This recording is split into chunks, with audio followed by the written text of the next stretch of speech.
আজকে আমরা একটা দারুণ ইংরেজি শব্দ শিখব, ক্যান্ডর। চলুন শুরু করা যাক।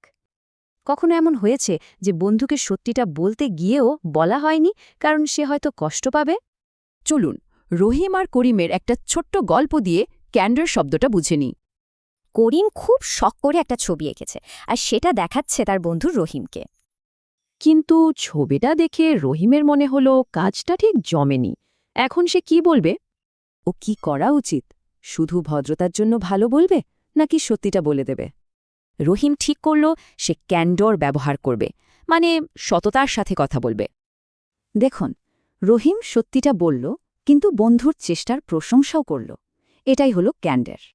করিম কিন্তু কষ্ট পেল না, বরং সৎ মতামত পেয়ে ছবিটা আরও ভালো করল। ওদের বন্ধুত্বও মজবুত হল। তাহলে ক্যান্ডো মানে কি দাঁড়ালো? খোলামেলা, সৎ এবং সরাসরি কথা বলার গুণ। তবে একটা কথা, ক্যান্ডর মানে কিন্তু অভদ্রতা নয়। ক্যান্ডর হলো দয়ার সাথে বলা সত্যি। আর এই জন্যই ক্যান্ডার খুব পজিটিভ একটা গুণ। এটা আমাদের বিশ্বাসযোগ্য করে তোলে। কেন এটা জরুরি? কারণ এটা বিশ্বাস বাড়ায়, ভুল বোঝাবুঝি কমায় আর উন্নতি করতে সাহায্য করে। আচ্ছা, এবার কিছু ইংরেজি বাক্য দেখে নিই যেখানে ক্যান্ডর শব্দটি ব্যবহার হয়েছে। এখানে সিইওর খোলামেলা এবং সৎ কথাবার্তা কর্মীদের মনে ভরসা জুগিয়েছে। এই বাক্যে দেখুন, সমস্যা নিয়ে সরাসরি কথা বলায় তিনি একজন সম্মানিত নেতা হয়েছেন।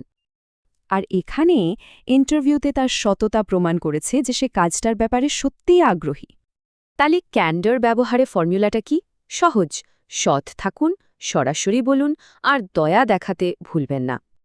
এবার ভাবার পালা, এই সপ্তাহে ক্যান্ডর ব্যবহার করে কিভাবে নিজেদের সম্পর্কগুলো আরও সুন্দর করা যায়।